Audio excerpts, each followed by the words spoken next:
আরে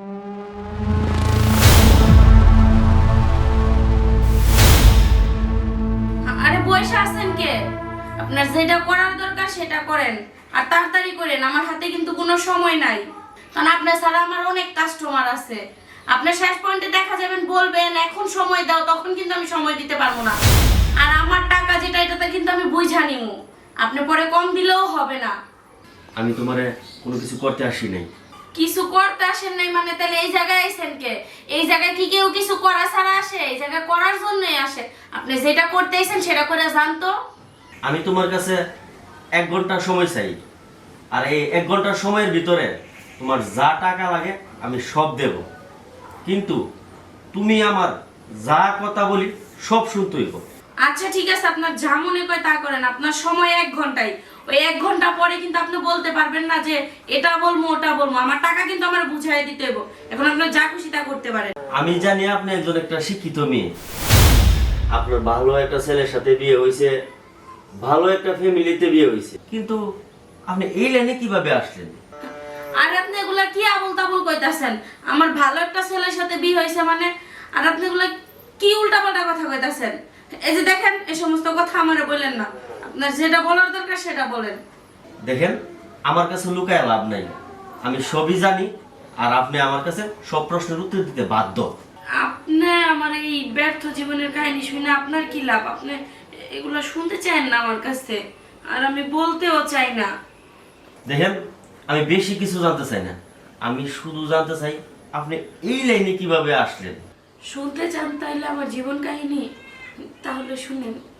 আমি রাসেল নামের একটা ছেলেরে খুব ভালোবাসতাম, সেও আমার অনেক ভালোবাসতো। আমাদের জীবনটা অনেক ভালো ছিল। আমি তারে ছাড়া থাকতে পারতাম না, সে আমাকে ছাড়া থাকতে পারতো না। তবে আমাদের ভালোবাসায় পবিত্রতা ছিল। কখনোই আমরা রাস্তা দিয়ে হাঁটলে তার হাতে আমি হাত রাখতাম না, আমার হাতে সে হাত রাখতো না, কখনোই না। সে আমাকে অনেক ভালোবাসতো। কিন্তু একদিন এক বড়লোক ছেলের পাল্লায় পড়া। তোমার জন্য নতুন একটা ফোন নিয়ে আসলাম। ও মা, কি সুন্দর! আমি অনেক খুশি। পছন্দ হয়েছে না? হ্যাঁ, আমার খুব পছন্দ হয়েছে। টাকার লোভে পড়ে আমি তার ভালোবাসারে ত্যাগ করে ওই বড়লোক ছেলেকে বিয়ে করি। বিয়ে করার পর বুঝতে পারলাম যে আমি তার কাছে সুখী না, আর যে আমাকে সুখে রাখতে চাইছে তাকে আমি ছেড়ে দিছি। আর যার কাছে আমি সুখী না তার কাছে যে জীবনে কি পাইছি জানেন? কষ্ট, লাঞ্ছনা। সে আমারে বুক করে শেষমেশ এই জায়গায় না 4 দেওয়ালের মাঝখানে বন্দি করে দিছে। তবে বিশ্বাস করেন, এতে আমার কোনো দোষ ছিল না। টাকাটা আমাকে এতই অন্ধ করে দিছে যে আমি সত্যিকারের ভালোবাসাটাই ভুলে গেছিলাম। আর সবচেয়ে বড় কথা, এখন আমার নিজের জন্য কোনো কষ্ট হয় না, সেই মানুষটার জন্য আমার কষ্ট হয় যে নাকি আমার পবিত্র ভালোবাসায় আটকে রাখতে চাইছিল। আর জানেন, আমার যদি বিন্দু পরিমাণও কষ্ট হইতো না, সে কান্না করতে করতে মরে যেত। আর সে কখনোই চাইতো না যে আমি খারাপ কোনো পথে যাই। সে এতটাই আমার আগলায় রাখছিল, কিন্তু আমার দুর্ভাগ্য যে আমি তার ভালোবাসাটা বুঝতে পারি নাই। আর ওই যে বললাম, আমি এতটাই অন্ধ হয়ে গেছিলাম যে আমার সত্যিকারের ভালোবাসার মানুষটারে আমি হারিয়ে ফেলছি। তবে আমার নিজের জন্য আমি আজকে যেই জায়গায়, আমি নিজেই দায়ী, আমি অন্যকে দায়ী করি না। কারণ যেমন কর্ম তেমন ফল তো পেতেই হবে। আমি যা করছি তার জন্য এখন আমি অনেক অনুতপ্ত। তবে আমার জন্য আমার বিন্দু পরিমাণ কষ্ট হয় না, কষ্ট হয় আমার সেই মানুষটার জন্য। কারণ আমার জায়গায় সেই মানুষটা আজও অন্য কোনো নারীকে বসাইতে পারে নাই। সে আমাকে মন থেকে এতটাই ভালোবাসছে।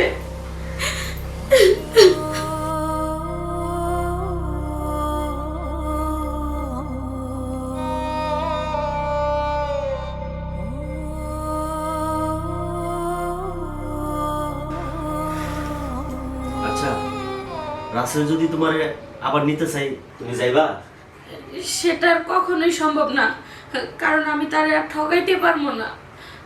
আমি এখন অনেক জনের হয়ে গেছি, আর আমি চাই না সে আমার কাছে এসে ঠকুক।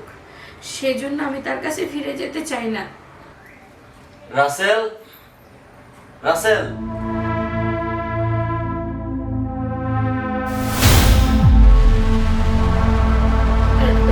রাসেল, তুমি এখানে?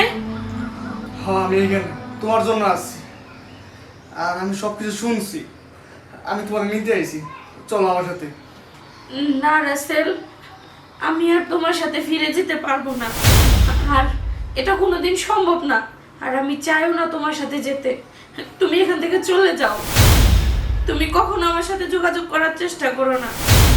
তোমার সবসময় আমি আমার বুকে আগলে রাখবো, কখনো কষ্ট দিব না, আর কখনো অবহেলা করবো না। জোনাকি, চলো প্লিজ। দেখো রাসেল, তুমি আমাকে মেনে নিলেও এই সমাজ আমাকে মেনে নিবে না।